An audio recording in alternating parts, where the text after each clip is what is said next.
Oh my God, क्या episode था आज का। मतलब अब तक भी हमने जितने भी सीरीज के एपिसोड देखे हैं वांडा विजन को मिला के और फैल्कन द विंटर सोल्जर को मिला के, आज के एपिसोड के अंदर जो मजा आया है, जो एक्शन देखने को मिला है, वो एक अलग ही लेवल के ऊपर था। तो आज की फैल्कन द विंटर सोल्जर के एपिसोड 4 के अंदर इस तरह की बहुत सारी चीजें जिनके ऊपर हमें डिस्कशन करनी है और वो बहुत ज्यादा मजेदार और एक इंटरेस्टिंग वे में हमें दिखाई गई हैं। सो गाइस, दिस इज पीट टाइगर और आज मैं आप लोगों के साथ करने वाला हूँ falcon in the winter soldier के एपिसोड 4 का ब्रेक डाउन। तो चलिए बिना किसी और बात के इस वीडियो को स्टार्ट करते हैं।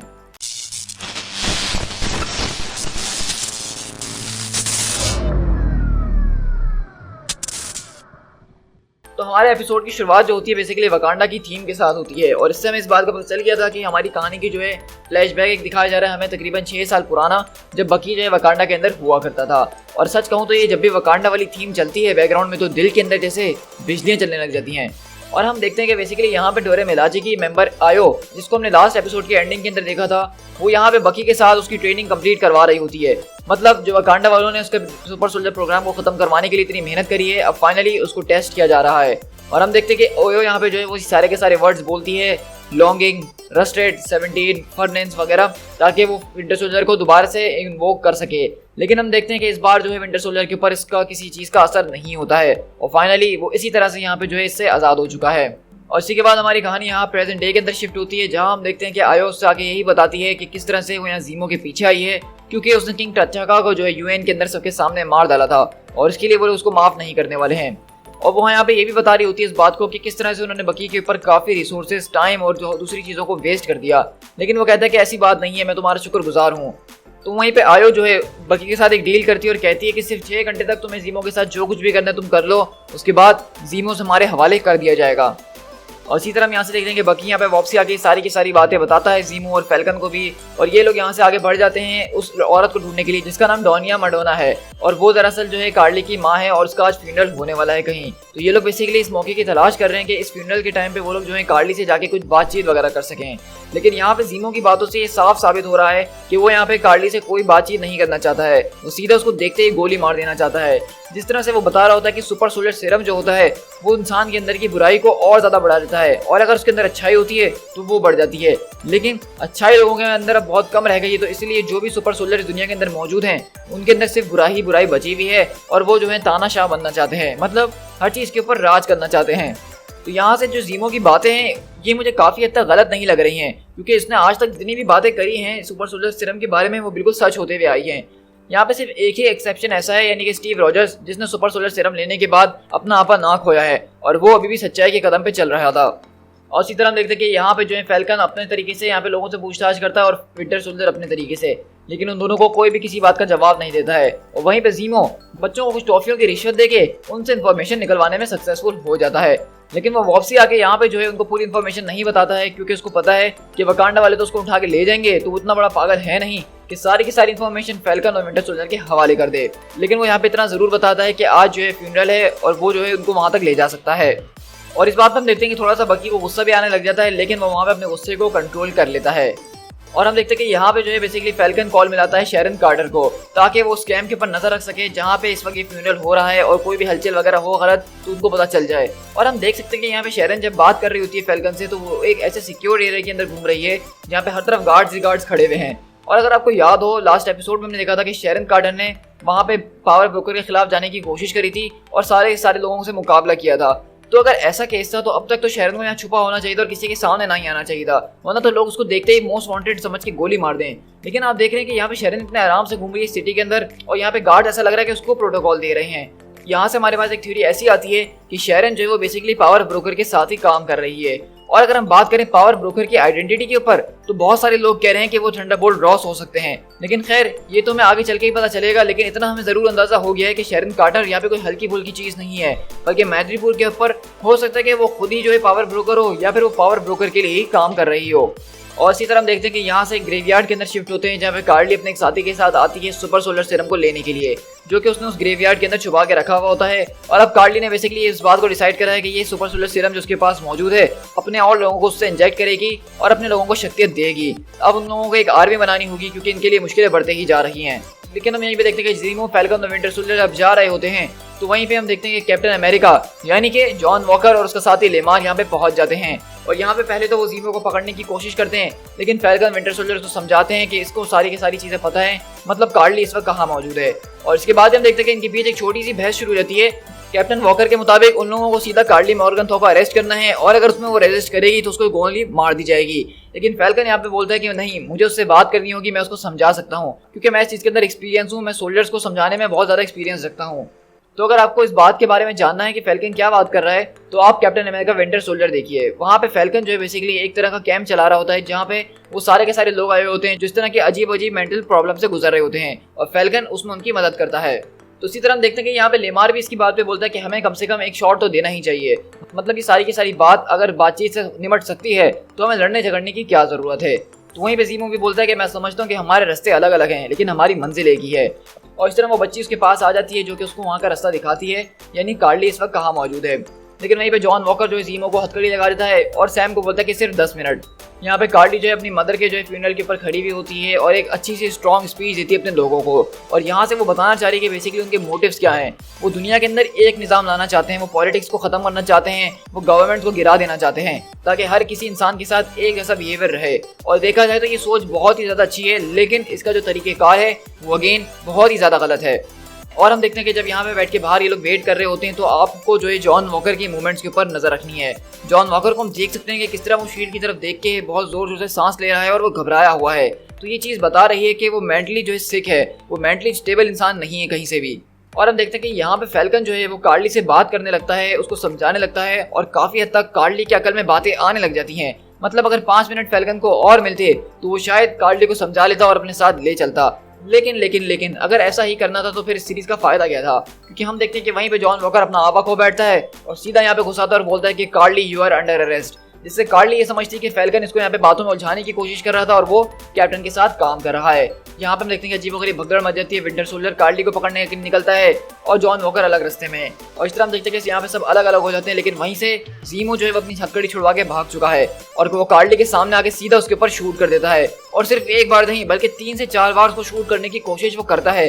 मतलब जैसा कि मैंने आपको कहा पहले कि ज़ीमो ने इस बात को सोच लिया था कि वो कार्ली को देखते ही मार डालेगा और ज़ीमो ने बिल्कुल वैसा ही किया। मतलब ज़ीमो सिर्फ बातें नहीं करता है बल्कि वो काम भी करता है जो वो बोल रहा होता है। और हम देखते हैं कि इसी बीच जब वो भाग रही होती है यहाँ से कार्ली, तो उसका जो पाउच होता है उसके अंदर से सारे सुपर सोल्जर सीरम यहाँ पे निकल के गिर जाते हैं। और हम देखते हैं कि यहाँ पे ज़ीमो पूछता है क्या ये वही है जो मैं समझ रहा हूँ। और एक पल के लिए मुझे ऐसा लगने लगा था कि ज़ीमो इन सारे के सारे सुपर सोल्जर्स को उठा के अपने पास रख लेगा और यहाँ से फरार हो जाएगा। लेकिन सरप्राइजिंगली जो उसने बात बोली थी कि वो सीरम को खत्म करने के लिए निकला और उसका ये मिशन है, तो वो यहाँ पे यही करता है एग्जैक्टली। वो सारे के सारे सीरम्स को यहाँ पे अपने पैरों से कुचल के तोड़ना शुरू कर देता है और वहीं पे कार्ली का एक साथी आता है और उसके साथ यहाँ से भाग जाती है इतनी देर में। लेकिन इससे पहले हम देखें कि ज़ीमो यहाँ पे सारे के सारे सीरम को चकनाचूर कर सके, वहाँ पे कैप्टन अमेरिका यानी जॉन वॉकर आता है और अपनी शील्ड से उसको बेहोश कर देता है। और वहाँ पे एक सुपर सोल्जर सीरम पड़ा होता है जो कि वो उठा के अपने पास रख लेता है। ये पॉइंट बहुत ही ज़्यादा इंपॉर्टेंट है इसके आगे के एपिसोड के लिए, तो इसके ऊपर ज़रा गौर कीजिएगा कि वो सुपर सोल्जर सीरम उठा के अपने पास रख लेता है। और इसी तरह हम देखते हैं कि कार्ली यहाँ पे शिफ्ट होती है क्योंकि वो एक सुपर सोल्जर है तो उसको एक गोली से उसका कुछ भी नहीं बिगड़ने वाला। लेकिन अब उसके जो इरादे थे वो और भी ज़्यादा पुख्ता हो चुके हैं और अब उसने इस बात का सोच लिया कि किस तरह सैम वगैरह और कैप्टन अमेरिका को खास तौर पर ठिकाने लगाना ही होगा। और इसी तरह हम यहाँ से दोबारा शिफ्ट होते हैं उसके अपार्टमेंट के अंदर जहाँ पे ज़ीमो बैठा हुआ होता है फैल्कन और विंटर सोल्जर के साथ। लेकिन वहीं पे हम देखते हैं कि विंटर सोल्जर आते हुए ये बताता है कि वॉकर के साथ कुछ ना कुछ जरूर चल रहा है। मतलब मैं किसी भी पागल इंसान को देखता हूँ तो मैं समझ जाता हूँ क्योंकि मैं सबसे बड़ा पागल हूँ, तो इस बारे में मुझसे तुम बहस ना करो। और हम देखते हैं कि बकी यहाँ दोबारा सैम को वही बात बोलता है कि तुम्हें शील्ड नहीं देनी चाहिए थी, तो सैम बोलता है कि वो शील्ड मैंने नहीं दी है। लेकिन इतनी देर में हम देखते हैं कि वहाँ पे जॉन वॉकर जो है लमार के साथ आ जाता है दरवाजे पे लात मारते हुए और कहता है कि ज़ीमो को हमारे हवाले कर दो। लेकिन वहीं से फैल्कन समझाता है कि आज हम जहाँ तक पहुँचे हैं कार्ली तक, वो हम इसी की वजह से पहुँचे हैं और ये इंसान हमारे लिए ज़रूरी है, तो इसलिए अब आगे जो कुछ भी होने वाला है वो हमारे साथ ही रहेगा। लेकिन यहीं से हम देखते हैं कि जॉन वॉकर फैल्कन से बोलता है अगर ऐसी बात है तो फिर क्यों ना एक मुकाबला हो जाए, मैं शील्ड को नीचे रख देता हूँ ताकि एक फेयर मुकाबला हो सके। लेकिन इतनी देर में हम देखते हैं कि जैसे ही वो शील्ड नीचे रखता है वहाँ पे डोरा मिलाजे पहुंच जाती है, आयो और उसके साथ 2 और मेंबर्स जो कि सीधा अपना भाला मार के एक जबरदस्त किस्म का एंट्रेंस देते हैं। और सच कहूँ जितनी भी सुपर हीरो एंट्रीज होती हैं वो सब एक तरफ है, लेकिन जब वकांडा के लोग जो हैं एंट्री मारते हैं तो उनका एक अलग ही स्टाइल होता है। और हम देखते हैं कि वो यहाँ पे आके बताती है बकी को कि बस अब बहुत हो चुका है, तुम्हारा वक्त खत्म हो गया जो हमने तुम्हें दिया था, अब उसको हमारे हवाले कर दो। लेकिन हम देखते हैं कि वहीं पे जाता है जॉन वॉकर और आयो से बोलता है कि मैं हूँ जॉन वॉकर, कैप्टन अमेरिका, क्या मुझे पहचाना नहीं? लेकिन जैसा कि मशहूर ब्लैक पैंथर ने एक बार कहा था कि आई डोंट केयर, तो उसी तरह आयो भी यहाँ पे कोई रिस्पॉन्स नहीं देती है। और वहीं से वॉकर जो इनको समझाने की कोशिश करता है कि शायद हम लोगों को बैठ के हमें बात करनी चाहिए, लेकिन वहीं से हम देखते हैं कि फैल्कन बोलता है कि देखो वॉकर, जरा आराम से रहना, ये वकांडा के लोग हैं, हमने तुम्हें वार्न कर दिया है, क्यों ना तुम डोरा मिलाजे से लड़ने से पहले बकी से लड़ लो। और हम देखते हैं कि ये बात सुन के जो है वहाँ पे उसको गुस्सा आ जाता है और वो कहता है ये चाहे कोई भी हो, लेकिन ये इनकी जुरिसडिक्शन नहीं है, ये यहाँ पे अपना हुक्म नहीं चला सकते हैं। लेकिन आयो वहाँ पे बोलती है अमिताभ बच्चन की तरह कि हम जहाँ जाते हैं लाइन वहीं से लग जाती है। और इसी तरह हम देखते हैं कि यहाँ पे जॉन वॉकर और डोरा मिलाजे के बीच फाइट शुरू होती है और हम देखते हैं कि डोरा मिलाजे यहाँ पे बहुत ही शानदार तरीके से जॉन वॉकर और उसके पार्टनर की छुट्टी कर रहे होते हैं। और ये नौबत आई थी कि वहाँ पे विंटर सोल्जर और फैल्कन को उनको रोकना पड़ता है बीच में आके, लेकिन हम देखते हैं कि यहाँ पे ये फाइट बहुत ज़्यादा शानदार है।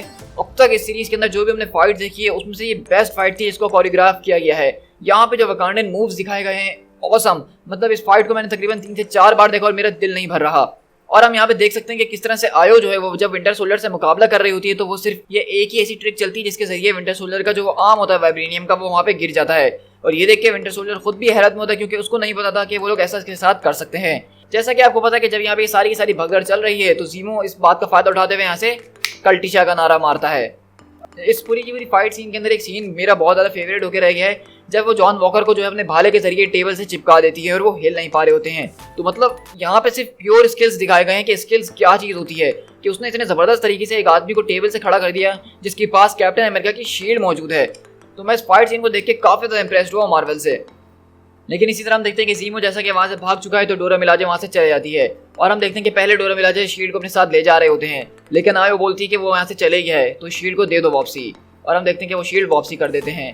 लेकिन इस बात का जो है जॉन वॉकर के ऊपर बहुत ही गहरा असर हुआ है, क्योंकि जब लिमार्स को उठाने के लिए आता है तो वो एकदम खोया हुआ होता है और उस बात को सोच रहा होता है कि ये लोग तो सुपर सोल्जर्स भी नहीं थे, लेकिन इन्होंने फिर भी हमारी बैंड बजा दी, मतलब साला मेरी तो कोई औकात ही नहीं है, इस शील्ड का क्या फ़ायदा। तो ये चीज़ जो है इसको मेंटली अनस्टेबल कर रही है जॉन वॉकर को। आपने इस पॉइंट पर अगर अंदाजा लगा ही लिया होगा कि अब नहीं तो तब ये फटने वाला है। और इसी तरह हम देखते हैं कि यहाँ पे लेमार और जॉन वॉकर आपस में यही कन्वर्सेशन कर रहे होते हैं सुपर सोल्जर सीरम के बारे में, क्या अगर उसको चांस मिलता तो क्या वो लेता या नहीं लेता। और हम देखते हैं कि बेसिकली हमें यहाँ से यही सी बात का अंदाजा हो रहा है कि यहाँ पे जॉन वॉकर ने जो सुपर सोल्जर सीरम का फॉर्मूला उठा लिया है एक, वो शायद उसको लेने के बारे में सोच रहा है।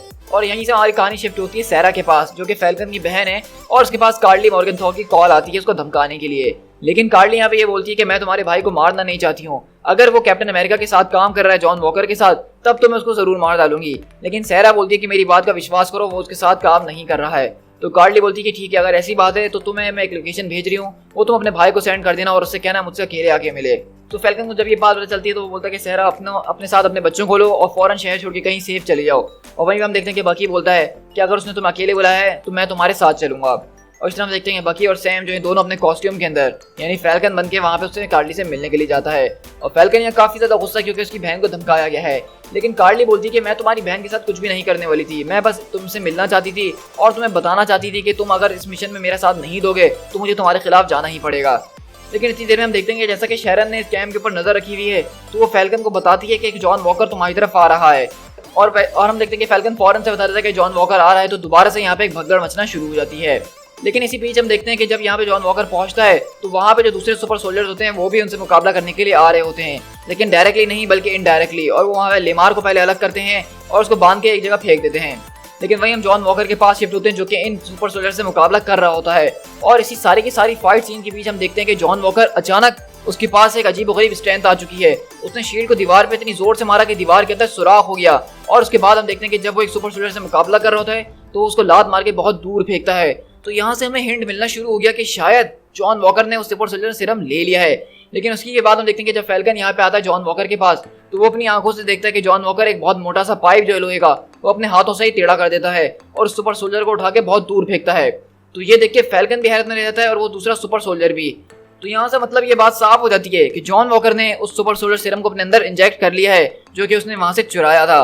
अब हो सकता है कि इसके बारे में शायद अभी तक लेमार को भी ना पता हो या किसी और को, लेकिन उसने सुपर सोल्जर सीरम ले लिया है क्योंकि उसकी स्ट्रेंथ बहुत ज्यादा ही इंक्रीज हो चुकी है, जिसको हम अंदाजा लगा के देख ही सकते हैं।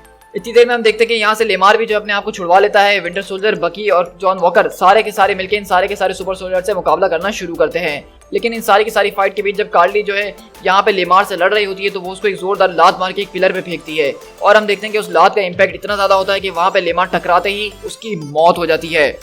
और ये वो पॉइंट है सीरीज के अंदर जहाँ पे मेरी आंखें खुली रह गई। मतलब मार्वल मूवीज के अंदर इस तरह का डार्क मोमेंट देखने को हमें कभी नहीं मिलता है। लेकिन हम देखते हैं कि यहाँ पे जैसा कि लेमार मर चुका है, तो जॉन वॉकर, अब जो मैंने आपसे पहले बात करी थी कि वो अपना आपा किसी भी वक्त खोने वाला है, वो बस अपना आपा खो चुका होता है। और हम देखते हैं कि कार्ली यहाँ पे अपने साथियों के साथ भागना शुरू करती है यहाँ से निकलने के लिए, लेकिन हम देखते हैं कि जॉन वॉकर अब गुस्से से बिल्कुल पागल हो चुका है। वो यहाँ पे सीधा बिल्डिंग से कूदते उसके शीशे तोड़ते हुए गाड़ी के ऊपर एक सुपर हीरो लैंडिंग की तरह। और हम यहाँ पे पूरा अंदाजा हो गया है कि अब जॉन वॉकर एक ह्यूमन नहीं है, बल्कि वो एक सुपर सोल्जर बन चुका है, तभी ये सारी की सारी चीजें वो कर पा रहा है। लेकिन हम देखते हैं कि वो वहाँ पे उस आदमी का पीछा करते हुए बीच सिटी के अंदर आ जाता है, और हम देखते हैं कि जॉन वॉकर वहाँ पे उसको अपनी शील्ड से मार के एक पत्थर के साथ गिरा देता है। लेकिन वो आदमी वहाँ पे बोलता है कि मुझे माफ कर दो, मैंने नहीं करा था, मुझे माफ कर दो। लेकिन हम देखते हैं कि जॉन वॉकर अपनी शील्ड हवा में उठाता है एक स्लो मोशन के अंदर, और वहाँ पे हम देखते हैं कि जॉन वॉकर रिपीटेडली उस बंदे को अपनी शील्ड से मारना शुरू करता है जब तक कि वो मर नहीं जाता। ओह माय गॉड, लिटरली वहाँ पे हम देखते हैं कि उस बंदे का सर खुल के रह गया है और जॉन वॉकर की शील्ड के ऊपर खून लगा हुआ है। और हम तभी देखते हैं कि यहाँ पे चारों तरफ लोग खड़े हुए हैं, सब यहाँ पे जो है अपने कैमरा से वीडियो बना रहे हैं कि अमेरिका के नए कैप्टन अमेरिका ने ये क्या कर दिया है। मतलब पूरी की पूरी लोगों के सामने एक आदमी का सर खोल के रख दिया शील्ड से। और वहाँ पे कार्ली भी खड़े होकर इस बात को हैरत से देख रही है कि ये आखिरकार कोई कैसे कर सकता है। फैल्कन, विंटर सोल्जर भी यहाँ पे मौजूद है और सब के सब हमारी तरह बहुत ज्यादा हैरत में है। लेकिन यहाँ से ये बात साफ हो जाती है कि जॉन वॉकर ने ये जो करा है ये बहुत ज्यादा गलत और डार्क करा है।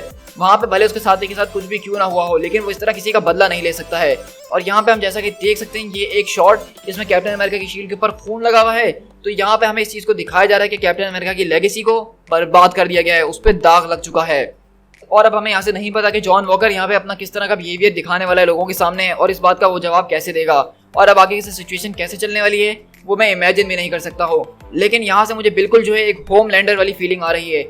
जिस तरह होमलैंडर एक इविल इंसान है लेकिन वो दुनिया की नज़र में एक हीरो है, आज यहाँ पे उल्टा हो गया। जॉन वॉकर जो कि दुनिया की नज़र में एक हीरो था, आज उसका असली रूप दुनिया के सामने आ गया। और इसी के साथ हमारा यहाँ पे एपिसोड खत्म हो जाता है। तो अगर मैं सच कहूँ ऑनेस्टली तो मुझे ये एपिसोड आज का बहुत ही ज्यादा पसंद आया। सबसे पहली बात, इसके अंदर जो एक्शन देखने को मिला डोरे मिलाजे का, उसका मैं फैन होकर रह गया। और दूसरी बात जो उसकी एंडिंग थी, यहाँ पे अपने जॉन वॉकर को बिल्कुल उसी तरह देखा जिस तरह वो कॉमिक्स के अंदर है। कॉमिक्स के अंदर भी जॉन वॉकर इसी वजह से बदनाम है क्योंकि वो लोगों को रोकने के लिए अक्सर उनकी जान भी ले लिया करता है, और ये चीज़ एक हीरो के अंदर नहीं होनी चाहिए। और हम देख रहे हैं कि यहाँ पे जॉन वॉकर ने एक आदमी की बहुत बुरी तरीके से जान ली है, वो भी पूरी दुनिया के सामने। तो अब इसका असर क्या होने वाला है ये तो हम हमें अगले एपिसोड के अंदर ही पता चलेगा, और उसके लिए हमें एक हफ्ता इंतजार करना पड़ेगा। सो गाइज, आई होप कि आपको आज का एपिसोड बहुत ज़्यादा पसंद आया होगा, और अगर आपको मेरी वीडियो पसंद आई है तो उसको लाइक करना बिल्कुल भी मत भूलिएगा। साथ ही साथ मुझे कमेंट करके जरूर बताइएगा कि आपको ये वीडियो कैसी लगी है। और अगर सच कहूँ तो मुझे तो आज का एपिसोड बहुत ज़्यादा मज़ेदार लगा है, और मैं अगले एपिसोड के लिए बहुत बेसब्री से इंतजार कर रहा हूँ। सो गाइज, अगर इसके अलावा आपने कोई और बात नोट करी है तो मुझे कमेंट करके जरूर बताइएगा, उस बात को हम उसके बारे में भी डिस्कशन कर सकते हैं। So guys, this is P tiger, मिलते हैं नेक्स्ट वीडियो के साथ। Till then, thank you so much.